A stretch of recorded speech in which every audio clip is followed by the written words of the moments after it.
Hello बच्चों, आज हम पढ़ेंगे क्लास 10th का एक इम्पॉर्टेंट टॉपिक जैव प्रक्रम यानी लाइफ प्रोसेसेस।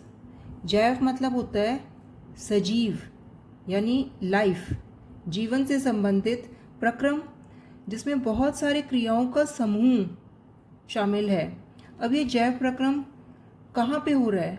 सजीव के अंदर हो रहा है, यानी जितने भी जीव हैं सभी में होता है। पेड़ पौधे, मनुष्य, पशु पक्षी, सूक्ष्म जीव भी इसमें शामिल हैं। सभी के अंदर ये जैव प्रक्रम चलते रहते हैं और जीवन पर्यंत चलते रहते हैं। जब से वो जन्म लेते हैं टिल डेथ, मरने तक उनके अंदर ये क्रिया होती रहती हैं और ये जीवित रहने के लिए बहुत ज़रूरी है। शरीर में कोई टूट फूट हो रही है, कोई ग्रोथ के लिए, जैसे एक वृद्धि के लिए या कोई और कार्य है, तो वो सभी जो है वो अनुरक्षण के जो कार्य हैं वो जैव प्रक्रम कहलाते हैं।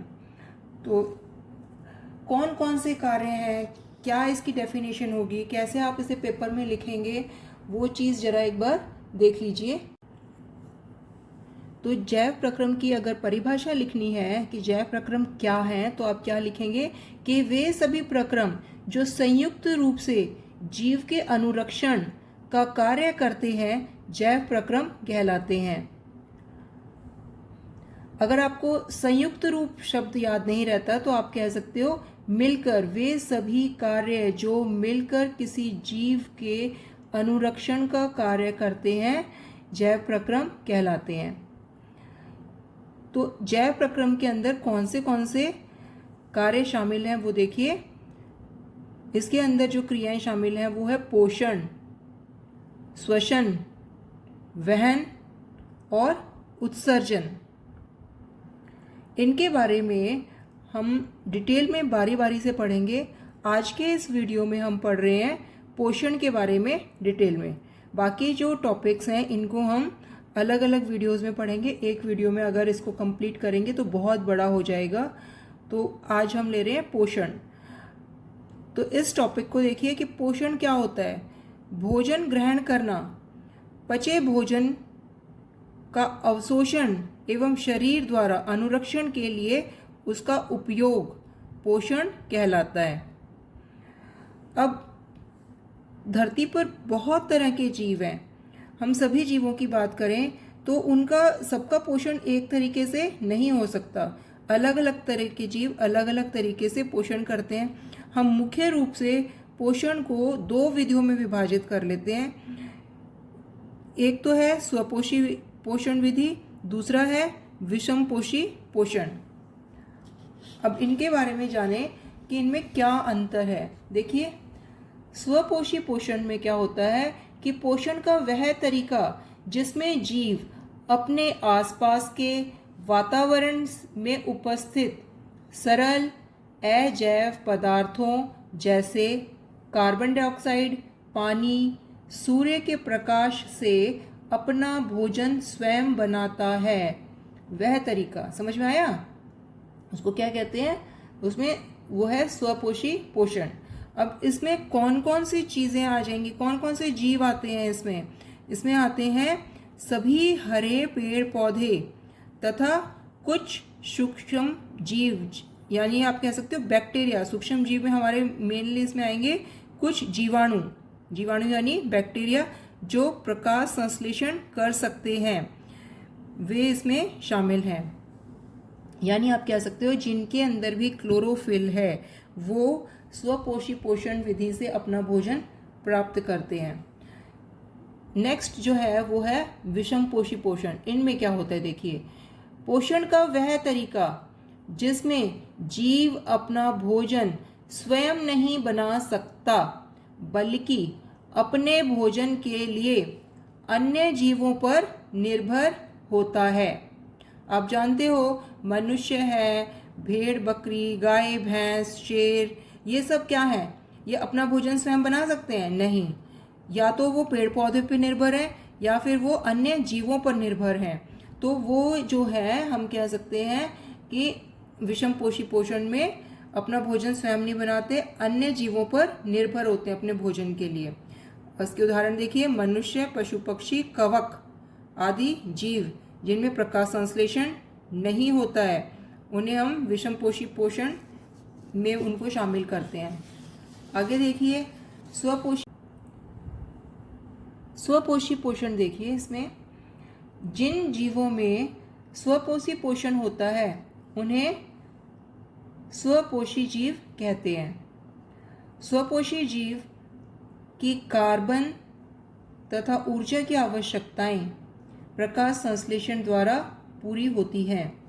ये जीव वायुमंडल से कार्बन डाइऑक्साइड, भूमि से जल और सूर्य से प्रकाश अवशोषित करते हुए क्लोरोफिल की उपस्थिति में कार्बोहाइड्रेट का उत्पादन करते हैं। इसको एक समीकरण के रूप में, इक्वेशन के फॉर्म में अगर आप लिखना चाहें तो इस तरह से लिखा जाएगा 6CO2 + 12H2O गिव्स, क्योंकि यहाँ पे एरो के ऊपर हमें क्लोरोफिल लिखना पड़ेगा क्योंकि क्लोरोफिल होना ज़रूरी है, तभी स्वपोषी पोषण होता है। और सूर्य का प्रकाश हम नीचे लिखेंगे क्योंकि उसकी भी उपस्थिति आवश्यक है।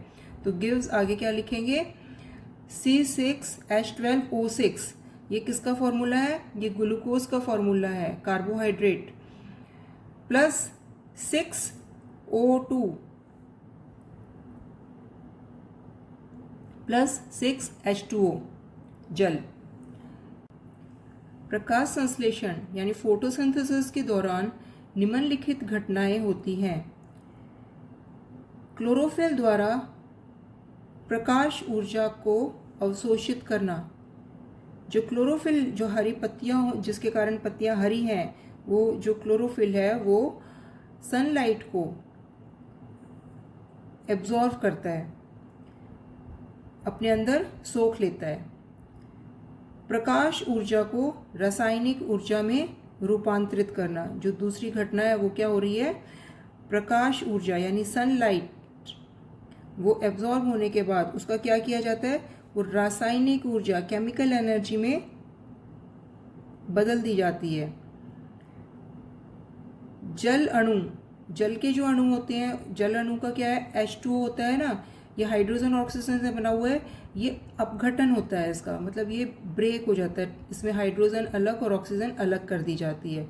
तो अणुओं का हाइड्रोजन तथा ऑक्सीजन में अपघटन। अगला जो इसमें घटना है वो क्या है, कार्बन डाइऑक्साइड का कार्बोहाइड्रेट में अपचयन।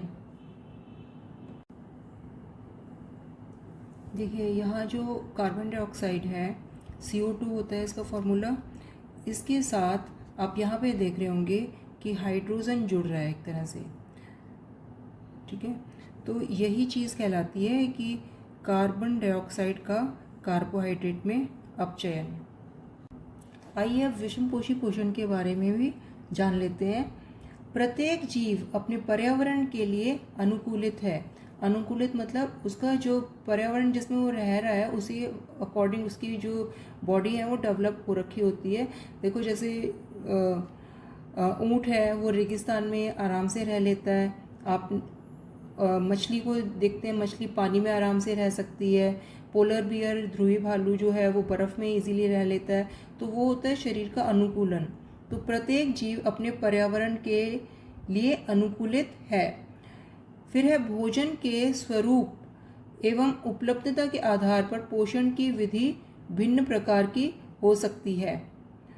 तो इसमें हम पढ़ेंगे अमीबा में पोषण कैसे होता है। देखिए अमीबा के बारे में, अमीबा जो है उसमें होलोजोइक न्यूट्रिशन होता है, यानी वो भोजन को पूरी तरह से अपने अंदर अंतर्ग्रहण कर लेता है। इसमें जीव संपूर्ण भोज्य पदार्थ का अंतर्ग्रहण करते हैं तथा उसका पाचन शरीर के अंदर होता है। ये उदाहरण अमीबा का है। और मनुष्य भी में भी इसी तरह से होलोजोइक न्यूट्रिशन होता है। हिंदी में हम इसको कहते हैं प्राणी संपोषण और इंग्लिश में होलोजोइक। चित्र के माध्यम से इसको समझने की कोशिश करें कि क्या बताया गया है। कि देखिए ये अमीबा का चित्र है। अमीबा ऐसा ही होता है, इरेगुलर शेप होता है, उसको कोई निश्चित आकार नहीं होता, वो अपने बॉडी के शेप को चेंज कर सकता है, बदल लेता है आवश्यकता के अनुसार। अब जैसे यहाँ पे देखो ये डॉट जैसा सा दिख रहा है ना, आप जानते हो अमीबा क्या होता है, एक सूक्ष्म जीव होता है, यानी बहुत ही छोटा सा सूक्ष्म जीव तो होता ही है, साथ साथ इसे हम कहते हैं एक कोशिकीय जीव। एक कोशिकीय जीव यानी एक सिंगल कोशिका ही, एक कोशिका ही उसका पूरा शरीर है। अब ये छोटा सा जीव है और इसके यहाँ पे जब इसको दिख रहा है ये इसका फूड पार्टिकल यानी खाद्य कण आ रहा है, नज़दीक में है, तो ये अपने बॉडी को शेप को देखो कैसे बदल रहा है। इसने पादाब जैसी सी ये जो आकृति बना ली, इनको हमने पादाब कहते हैं। और ये ऐसे फूड पार्टिकल जो है इसके अंदर चला जाएगा। ये देखिए इसको फिर जैसे ही ये खाद्य कण इसके अंदर चला गया, इसने इसको क्या बता दिया, इसको हम जो है बॉडी में जाने के बाद इसको कहेंगे खाद्य रिक्तिका। अब ये इस भोजन को खा के पचा के अपचित भोजन का जो कण है ना उसको फिर बाहर निकालेगा, यानी बचा हुआ अपच कोशिका की सतह की ओर गति करता है और फिर वो उसको शरीर से बाहर निष्कासित कर देता है। अब नेक्स्ट जो है विषमपोषी पोषण में हमारा जो अगला है वो है मृतजीवी पोषण। अब मृतजीवी पोषण यानी सेप्रोफाइट्रिक, इनमें क्या होता है कि इनमें जीव भोज्य पदार्थ का विघटन शरीर के बाहर ही कर देते हैं और फिर उसका अवशोषण करते हैं। जैसे कि उदाहरण है फफूंदी, यीस्ट, मशरूम, ये सब इसके उदाहरण हैं। परजीवी पोषण। अब परजीवी पोषण में क्या होता है, इसमें जीव अन्य जीवों के शरीर के अंदर या उनके शरीर के बाहर रहते हैं, उनको पूरी तरह से मारते नहीं हैं, अपना बस उनसे काम चलाते रहते हैं। जैसे कि अमर बेल है, वो किसी पेड़ के ऊपर आपने देखी होगी लिपटी रहती है और वहाँ से वो अपना जो पेड़ जो भोजन बनाता है उसको वो अवशोषित करती रहती है। ऐसे ही आप जानते हैं जू जो सिर में हो जाती हैं जुएं, वो भी क्या है खून चूसती रहती हैं, ऊपर ही उनके रहती हैं। फीताकर्मी, लीच, ये सब क्या है परजीवी पोषण के उदाहरण हैं। अगला जो हम इसके बारे में पढ़ेंगे विषमपोषी पोषण में वो है मानव में विषमपोषी पोषण, और उसके लिए एक अलग से वीडियो बनाना पड़ेगा क्योंकि ये बहुत ही लंबा हो जाएगा। ठीक है, तो आप उसके लिए मेरा नेक्स्ट वीडियो देख सकते हैं।